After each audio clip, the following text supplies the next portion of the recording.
Good afternoon. Hello, everybody, and everybody who's following us via live streaming. We enter the final straight of Biospain 2021, but three very interesting sessions still await us. In the first of these, we are going to learn about the trends which will guide the development of the next wave of diagnostic innovation, enabling the implementation of personalized therapeutic approaches. Víctor González Rumayor, Director of Research and Development at ATRIS, Spain, is going to moderate the discussion in which he is joined by Esther Rodriguez, European Project Office Coordinator at the Institute of Health Carlos III, here in Spain, and also Beatriz Maroto, Chief Operating Officer at Amadix, Spain, and Felipe Prosper, Head of the Cellular Therapy Unit and Co-Director of the Hematology and Chemotherapy Unit at the University of Navarra Clinic, Spain. This panel has been made possible thanks to the support of ACTRIS, and now is the opportunity we have to enjoy it and learn a lot with our experts. So, all yours. Thank you. Thank you very much. Welcome everyone, attendance, person attendance and remote attendance to this session that we want to share our experiences and the experiences of our guests with you about diagnostic in personalized medicine. The European Commission defines personalized medicine as a characterization of individuals' phenotypes and genotypes in order to define the right strategy or therapeutic strategy for the right person at the right time. So in this context, obviously, diagnostic is the first step just to afford this ambitious challenge. To discuss about this, we have three specialized experts guests coming from different areas, from industry, from management of research and development projects at the public administration, and from the bedside research and clinical practice in Navarra. Let me just introduce our guest, a short description. Beatriz Maroto has over 20 years of experience in the biotechnology sector, PhD in biochemistry and cell biology by Universidad Autónoma de Madrid. Beatriz was postdoctoral researcher at the Scripps Research Institute, San Diego.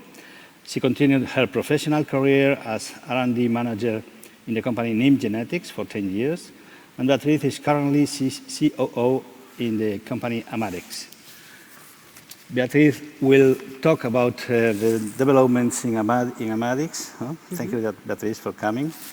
Esther Rodriguez, with a PhD in physics and a postgraduate degree in international management of research and development projects. Esther has dedicated her professional life to R&D management and international cooperation.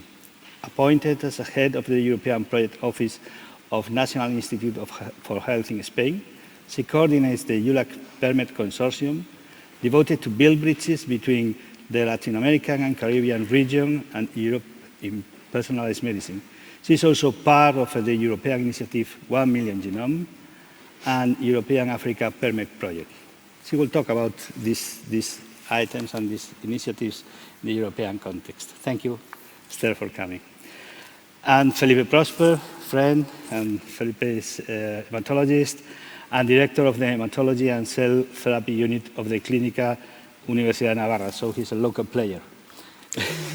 Yeah. He obtained his degrees in medicine and surgery and his PhD at the University of Navarra, and completed his training with a fellowship at the University of Minnesota. His research focuses on the development of personalized genomic medicine and its role in the diagnosis and treatment of hematologic tumors. He currently coordinates 3 European projects focused on the role of precision medicine, regenerative medicine, and CAR T cells. He's a member of the Human Cell Atlas. Felipe Prosper will talk about NGS applied to hematologic tumors and opportunities and advantages. Right, let me just give you a short introduction that maybe will be useful for the next session as well. Last year, in 2020, Spanish government launched the personalized medicine strategy, national personalized medicine strategy, which allocated 77.3 million to be for the next 2 years, I think. This is a good backing to the whole ecosystem, and is putting the country more or less in the same conditions as other countries in Europe and Japan and United States. So I think this is a good opportunity to reinforce the personalized medicine and, of course, diagnostic. That, as I was saying, is the first step. So Beatriz, please, will you please tell us what is your developments in Amadix? Sure. First of all, thank you to the organizers of this roundtable for inviting me to share with you what our company is currently doing. Amadix is a biotech company, a Spanish biotech company, and our mission is basically to extend people's lives through early diagnostics. We use non-invasive diagnostic tests, and we are focused on cancer, mainly colorectal cancer, lung cancer, and pancreatic cancer. Our most developed product is Colofast, which is a blood-based diagnostic test for early colorectal cancer detection. Let me tell you that colorectal cancer is the third most, with most incidence cancer in the world. In 2020, there were diagnosed 1.9 new million cases, and there were almost 1 million deaths. And we expect these numbers to increase. And the particularity of colorectal cancer is that it develops through a long period of time. So if you diagnosed this cancer in early stages, the survival, the 5 years survival, is around 80%. And this 5 years survival decreases to 5% if you diagnose the cancer in a later stage. So we think in Amadix that in this context, early colorectal cancer detection is crucial. So in different countries, we have different screening programs in place. Actually, in Spain, we have screening programs for colorectal cancer. And most of them are based on a fecal-based test, meaning that we look for blood in the fecal sample. The problem of and then we follow it with a colonoscopy if the test is positive. What happens with colorectal cancer is that the participation of the population in this screening program is very low. Compliance is very low because the patients resist, let's say, to participate due to the handling of the sample and the invasiveness of the colonoscopy. So what we have done in Amadix is develop a blood-based test with molecular biomarkers able to detect early premalignant lesions in the colorectal cancer possible patients many years in advance before the symptoms appear. So we use, as I said, molecular markers based on proteins and microRNAs. And lately, we think all the information included in patient clinical records give us a great opportunity to incorporate it into our molecular test. So that's the latest thing we are doing. We are combining the molecular analysis of the sample, a blood sample. I want to reinforce this. It is a non-invasive test with a blood sample of the patient. So we want to combine the molecular analysis of this sample with the information, the personalized information of each patient included in the electronic health record. So this way we can increase the performance, the diagnostic performance of our test. So we can actually extend the screening to populations that so far were not included in these screening programs, that were only based on age. So maybe our idea is to find risk factors that tell us that we have to include different groups in the screening programs in order to detect colorectal cancer as early as possible. Very good, very interesting. Beatriz, a part of this early prevention, liquid biopsy may have applications in other stages of the tumor, maybe monitoring, maybe, Right. I don't know, to direct therapy in the different stages. Exactly. Can you tell us about this? Sure, sure. Well, yeah, liquid biopsy, I think, is one of the latest incorporations in the clinical practice, and I think we still have some way to, some time to find it in the clinical practice, in the daily clinical practice. But I think it gives us a great opportunity in the different stages, as you said. For us, we are focused on early detection. But once the tumor is diagnosed, you can choose the therapy using non-invasive markers that tell you exactly which type of therapy is the more appropriate for the patient. When the patient is being treated, you can follow up the response to the treatment also by taking these liquid biopsy samples. You don't need to use invasive procedures. You can take a blood sample and monitor how the treatment is working in this patient in particular. And in this situation, you can detect if there is a resistance and if the tumor is going to relapse. So in this situation, you can also follow this relapse through the liquid biopsy, through the non-invasive samples. So I think liquid biopsy gives the opportunity to follow the tumor since from the diagnostic to the treatment and the follow-up of the patient. Okay. Are you applying this liquid biopsy to any other sort of type of tumors? Yeah, as I said, we are now very focused on colorectal cancer because it's our test, which is more advanced and close to market. But we are also interested in lung cancer and pancreatic cancer. These are tumors usually that if you detect, we think that here the key is the early detection. So liquid biopsy has a great opportunity in those tumors that develop for a long period of time.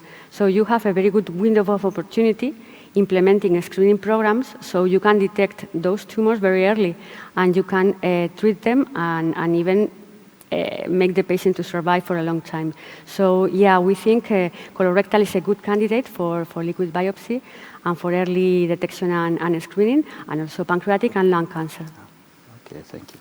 We'll go on later with more questions for Thank sure. you. By the way, at the end, by the last 5 minutes, I think we will have an opportunity to make questions to the attendants here. Esther, please, will you please tell us about this international initiative, this European initiative? Sure, thank you, Victor. And thank you also for the opportunity to share our experiences from the Instituto de Salud Carlos III. In my case, I will explain very briefly what it is doing Europe or the European initiatives to have better tools to help this type of research. The idea of the 1 Million Genome Initiative is to build the framework conditions and the minimum infrastructure needed to share data across Europe.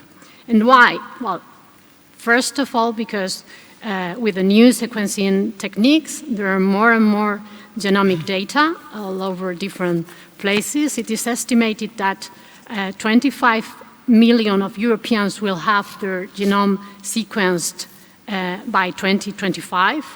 And we also know that most of this data will be gathered in clinical settings. On the other hand, we all know, they know better than myself, that with large data sets, the tools for diagnosis and treatment they can develop, they become more accurate, more reliable, and robust. So if we are able to build this virtuous circle in which researchers can contribute with their knowledge to the clinical practice from a personalized medicine perspective, and at the same time take advantage of these large data sets are gathered at the clinical settings, then we will have a very powerful tool for personalized medicine diagnosis and treatment. So with this idea in mind, back in 2018, different member states, in which Spain was included from the beginning, signed a declaration by which they committed to deliver at least 1 million accessible genomes by 2022. The task is very complex, as you may imagine, so there are different lines of activity, and there are many experts across Europe working on the field. There are some groups working on the technical requirements of the data, how the sequence is to be done, the data acquired, processed, storage, and the pipelines for the data sharing, together with the ethical and legal requirements this data may comply with if we want to share it across borders. And there are other experts that talk together with the previous ones on how to apply this in the different areas, and in those areas we know the beneficial is biggest, as is the case of rare diseases, which is the most obvious one, but also cancer, complex diseases, pharmacogenetics, and most recently, infectious diseases. This is a line of activity that arose as a consequence of the pandemic. Also, there are different stages of the initiative. At the very beginning, we were working on just setting up the coordination of the initiative. So there are a lot of people working around Europe. Now we have coordination mechanism, different working groups, and a kind of governance. Second step is those experts working on a proof of concept for the infrastructure, and this is work in progress, but it's almost there.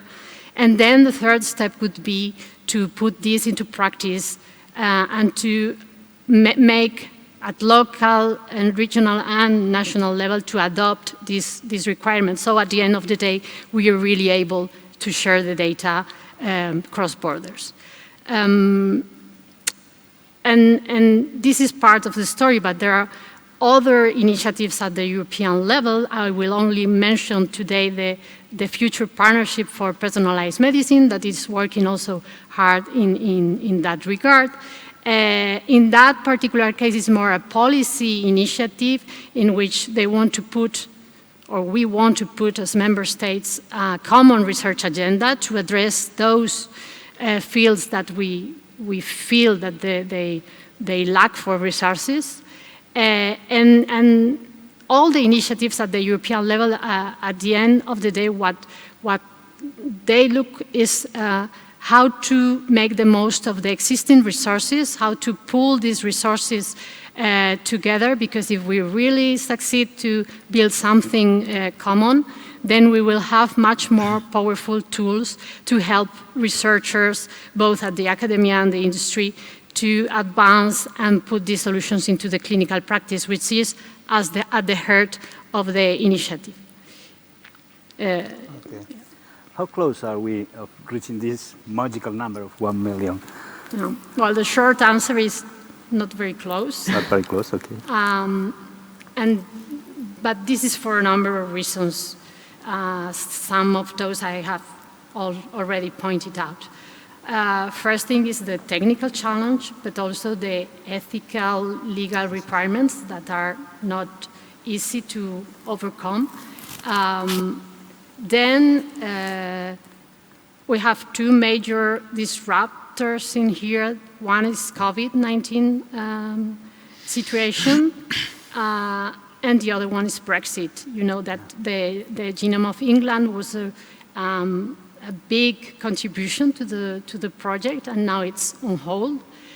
But on the positive side, if I may say, at the beginning of the initiative, there were only 13 countries signing the commitment. Now we're more than 20. Very big countries like Germany joined this same year. So there's room for hope. And also there is this project, Genome of Europe. I don't know if you have heard about it, but it is the idea of creating an ex novo cohort, population cohort of 500,000 genomes. And if and there are many countries joining. The project just started, and if we are able to gather this data, I think we will have at least half of the story. The data sets or the surveys we manage tell us that there are at least 250,000 beyond these 500,000. But to me, I am not sure if this data will be shareable as it is gathered now. So, well, we have the Genome of Europe. In Spain, with this strategy and the impact program, will be a contributor to the project. So we have to look into the future and try to push this project to move on. What is the ratio of private companies participating in this program? Well, in the initiative itself is starting now. Okay, there are some sensitivities, and also it's a question of different realities in different countries. Okay, there are some examples of very successful collaboration in some other countries, in particular. But at the initiative level, there's a working group dealing with the involvement of the industry sector, because we all know they're a key player in the field, either as service providers, data providers, but also data users.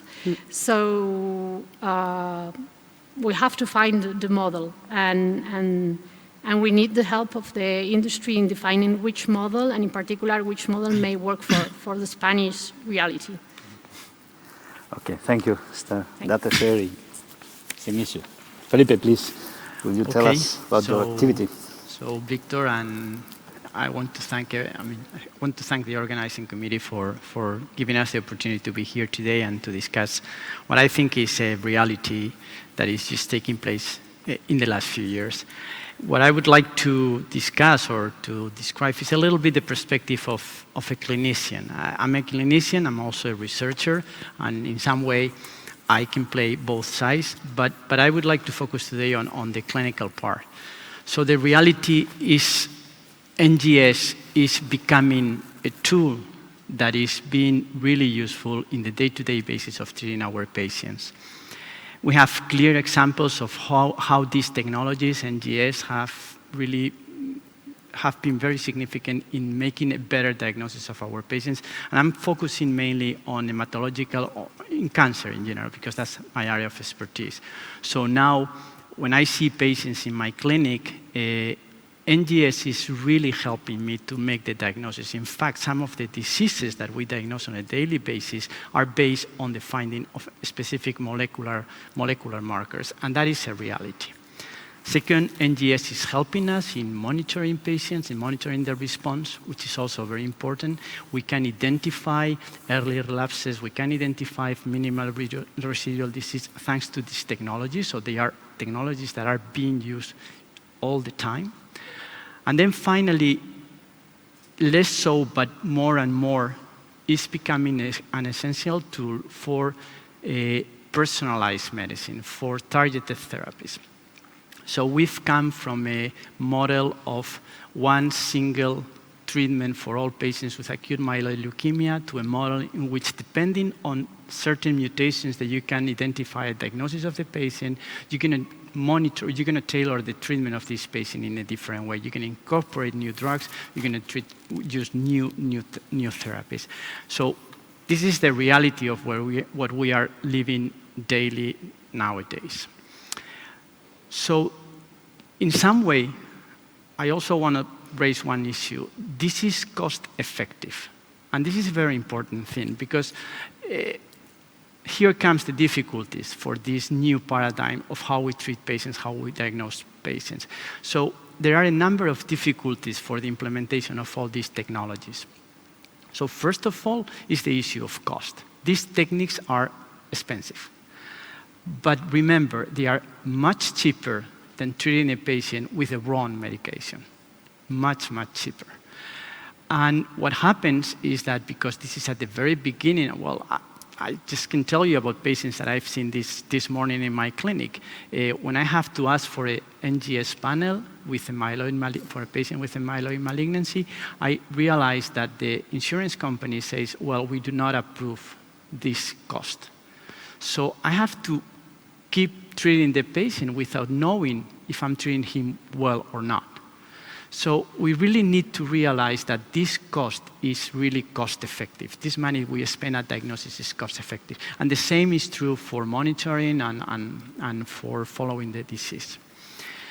The second difficulty is the acceptance. The acceptance by the physicians, because the information that they are providing us sometimes is difficult to interpret. So we don't really know sometimes what to do with the results we are getting and how we can just put those results in value. And it's sometimes difficult to accept by the patients as well. So we have to educate. So for these technologies to really be implemented on a daily basis, we need to educate physicians, managers of the hospitals, insurance companies, and patients. And that's another point that I wanted to raise because it is very important. What else I wanted to tell you about these things? Right. These difficulties are also an opportunity. We need new profiles of people with expertise in analyzing, interpreting, and counseling the patients. Because sometimes with all this new information, well, when you do an NGS panel, the first thing you have to realize is it's not like when you do a CBC or a hemoglobin. You know the number, you know the normal rank. No, it doesn't work that way. When you do a panel, you have to do a lot of work in interpreting the variants that you are identifying, knowing whether they are pathogenic or not pathogenic, and knowing what they mean. And all this is requiring people to become experts on data analysis, on data interpretation, and also on counseling the patients, because you have to explain to the patients what these findings mean. And I'm only talking about the type of the iceberg, which is the NGS for diagnosis. I'm not talking about exome sequencing, genome sequencing, and all these new technologies, because even though there is a lot of investment in those technologies, and as you said, the 1 million genomes and so forth, those technologies are very far from being applicable to the clinic today. So we are only talking about the first part of the NGS sequencing, which is just as simple but as complicated as finding mutations, translocations, and other gene modifications in genes associated with cancer, in my case, or with the diagnosis of a rare disease. So I think we are living an exciting time with a lot of opportunities in which we need to keep in mind all the issues you've mentioned before, like legal issues, data protection issues. I mean, what happens when you start not doing an NGS panel in a somatic cell, but actually when you start looking at the germinal of the people, at the germ mutations, and identifying predisposition to cancer and so forth, and what is going to be the impact for each person of those findings. So it's a revolution, it's happening, there is no question about it. We just need to get prepared in every aspect, scientifically, technically, which technically is probably the easiest one, because machines are going to be faster. I'm going to be able to, I'd like to remind people one thing. The first genome took 2,000 million euros and almost 20 years. Today, a genome costs 1,500 euros and not even 1 day. So that's how things, technologically, we're going to just be there. But the law is coming behind, many things the ethics are coming behind, and wow, that's challenging and frightening in some way. Today you're talking about techniques, and single-cell sequencing is promising, is giving a lot of results. It's increasing the knowledge. But how far do you see this from the clinical practice, routine clinical practice? Well, I think it's going to be much faster than we expect. Single-cell RNA-seq, single-cell DNA-seq are technologies that have been around only for a few years. And they are we are starting to use them research-wise, but with the site in a clear application. We know, we used to say, used to say a tumor, colon cancer is colon cancer. We know that each patient has a different tumor, and each tumor is different in each patient for a number of reasons that it would be too long to explain. Well, now we know that even within a patient, each cell within his tumor or her tumor is just going to be different. So again, single cell is something we need. And if I take the example of my specialty, which is hematology, and I think about acute myeloblastic leukemia, we do know that in a patient with, in the leukemic cells of a patient with acute myeloblastic leukemia, we have different populations of cells with different potential to prolong the disease, what we call clones and subclones, and each clone has a different genetic background. So single cell is something we're going to need, period. When? I think it's going to be soon, much sooner than we think. So you're working with CAR T cells. I am, yeah. For hematology. And how do you see the future of CAR T cells extending to other different malignancies? Well, CAR T cells, we have to remember the first concept of a CAR T cell became in 1960, more in 1980. So it's been already for quite a long time before they have really been able to make an impact on clinics. The future, I wish I had a crystal ball because this is almost as a crystal ball. We know CAR T cells in hematological malignancies are working. Really, what we need to work is on making them work on solid tumors, and that seems to be much more complicated. So technically, there are a number of scientific and technical issues to make them work in solid tumors, but they will work. Again, I fully trust in science. I guess it's my bias, and they will work. I think there are some issues, like for instance, in the future, are we going to have auto CAR T cells or allogeneic CAR T cells? Which one is going to be the real killer? Because commercially speaking, autologous CAR T cells have a huge burden in terms of cost, in terms of manufacturing difficulties, and so forth. Allogeneic CARs so far are not really working yet, again, for a number of scientific reasons, but I think that's where we are going. And I don't know if I can say that, but the way I see it is maybe the auto CARs are going to be more of a sort of a home, not homemade because I hate that word, more like a local thing in their own hospitals, and the allogeneic CARs are going to be really the commercial and the industry-made CARs, because that is the way where they can really make things at a scale that is applicable to many patients. But it's too hard to say. Thank you. Well, now I have some questions for you, for the three of you. That, I mean, feel free to answer whoever you want. Well, data sharing, Esther, which is, I mean, it's an issue. Huh? This is really important. I think all initiatives doing this are absolutely marvelous. But data sharing in this big court, it impacts in the intellectual property of the results. Do you think this is affecting to the private industry to develop new tools just because it's not easy? I mean, it has a lot of impact in intellectual property. How do you think it can affect three of you? Yeah, I think for the impact on the industry side, we should let the industry talk. Mm-hmm. I would refer also here not only to the intellectual property issues, but the ethical and legal issues, and how, again, the industry is involved in there. And I think that the answer is on the model we choose. And we have to find a model that benefits both sides and that in which everybody feels comfortable, which is not an easy task. Yeah, I totally agree with you. I think more than intellectual property is the legal requirements and how to handle those data in order to preserve all the patient's rights and everything, but also, on the other hand, to extract the most information possible from those data. So I think we are still lacking a good legal framework in particular, in our case, for the companies to feel on the safe side.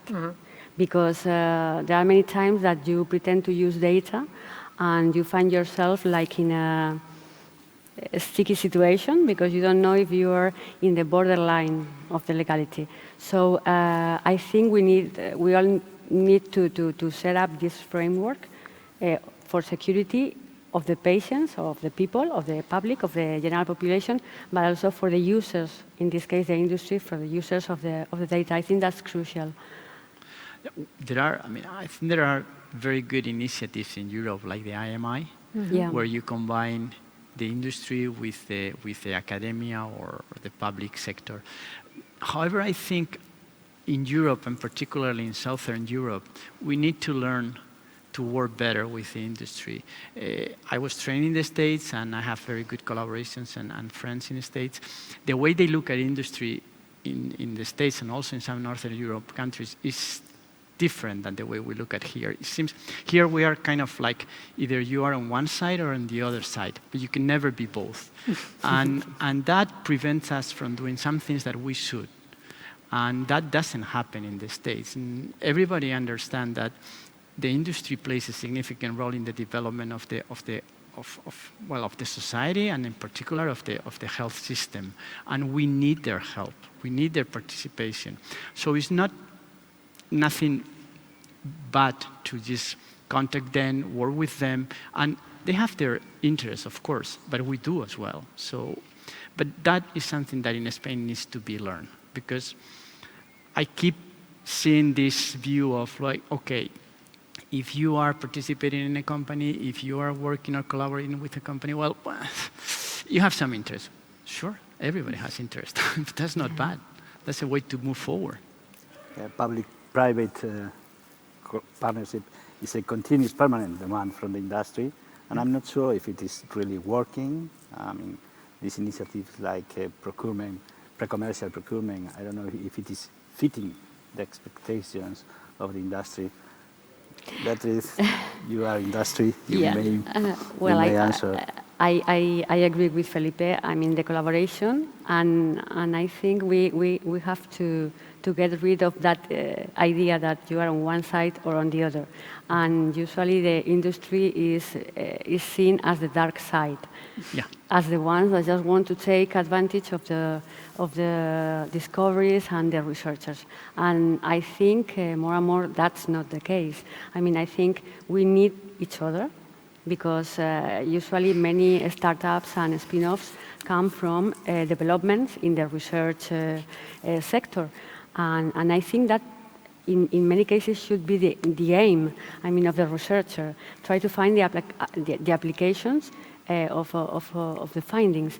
So these instruments like the public procurement, I think they are good initiatives on paper, but I think when we try to put them into practice, in our experience, they are like too complicated and make things difficult to move forward.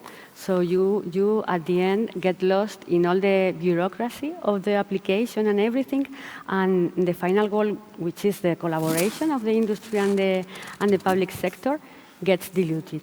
So I think it's a necessity, a need. We need to build these instruments for collaboration, but they need to be more agile and friendly, I think. We were talking about ethical aspects of data sharing. Patients are very keen to donate samples. I mean, this is something that in Spain we see it. But individuals in the general population are not very enthusiastic sharing their genomic information or the genomic data. Maybe because of the ethical issues. Is this a real barrier to develop this, for instance, in your case? And how can we skip this barrier? Yes and no. I think this is something very cultural. And again, when you take the European perspective, you see different realities and also different approaches, and some best examples of countries that have had activities to make their programs very transparent for the general public. I think transparency and trust are key, also for the industry research collaboration. And when I have seen examples of programs at different countries in which when you ask the participants, not only patients, but also citizens, what if they want to have feedback on the results of their sequencing, the massive answer is, yes, I want to know. So I think if you put the ownership of the data into the citizen, and you are transparent with the data and how you are handling the data, you can gain their trust to think these are the elements at the European level we were talking about all the time. Felipe, you agree? Yeah, I just want to point out one thing. We need to protect people, because one of the problems that we have with all these sequencing efforts is that we really don't know how to interpret them on a real basis. I mean, sequencing a genome is fancy, is fashion, but then when you have the sequencing, what do you do with that?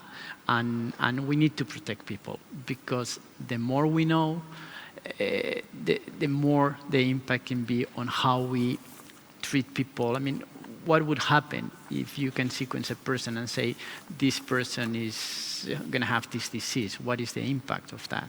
That can be amazing, and we need to protect we need to protect us, not the citizens. We are all citizens. Yeah. So I don't want anybody to know. I mean, I don't even know if I want to know what is going to happen in 10 years from now with me, or it's just complicated. All these things are very, very complex. But you're right. I mean, what you said is totally right. We have also to manage the right not to know. Right, exactly. Right, no? Right. Exactly. And to manage not to have a negative impact on people's life. Right. Because at the same time, not everything is your gene. I mean, we know that a gene is a predisposition, but not per se a disease. And, well, imagine predefining conditions for insurance companies. You have to have your genome sequenced before we do an insurance for you. What would happen? We cannot allow that to happen. We are using a lot of techniques, not only NGS, but radiomics, I mean, proteomics, so many different omics that we are integrating. And we have to manage all this information. Which role do you think artificial intelligence is going to play in processing all this information? Yeah. Well, in our case, we realized that we need to integrate clinical information of the patient, in order to improve the sensitivity of the diagnostics. And we cannot do that without artificial intelligence tools and algorithms. So we are now in that stage of integrating those new technologies. We need to learn how to work with all those massive data. We need expertise and professionals capable of handling this data and extract the relevant information from the amount of clinical records. So for us, I think artificial intelligence is going to be let's say, the top of the cake that we need to really improve the performance of our test. So we have a doctor algorithm, Felipe. Well, no, I agree. We are creating new specialties. We are creating new expertises. AI is really going to be essential for many, many, many different things, but it's been essential for Amazon to make sure that they sell more things.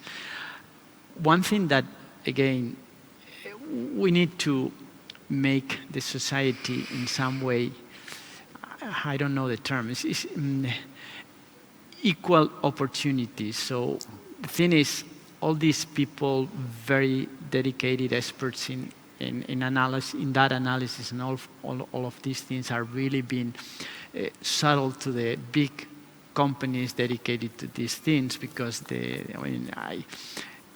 I work in a lab. I have people dedicated to computational biology. Some of them are really nice, and every year some of those people that are working with me decide to go to the industry, because the money they can get in those things is so much more than what we can do in research. And we need to generate the positions where they can feel attracted to those positions, and they can move not only in that type of companies, but also in science and in medicine, where we are going to need those people very much. That's something that happens to me. I guess that's a bias, but I don't like that. I like to be able to offer these people better positions and better things to do. Right. Okay, unfortunately, time is over. It goes like this. So thank you very much. Thank you, the three of you, for coming, for sharing your experience with us, and thank you to the audience.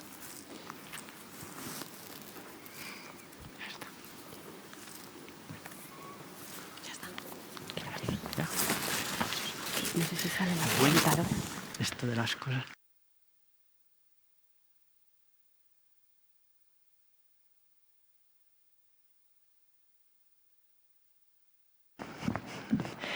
Thank you for your great contributions. And now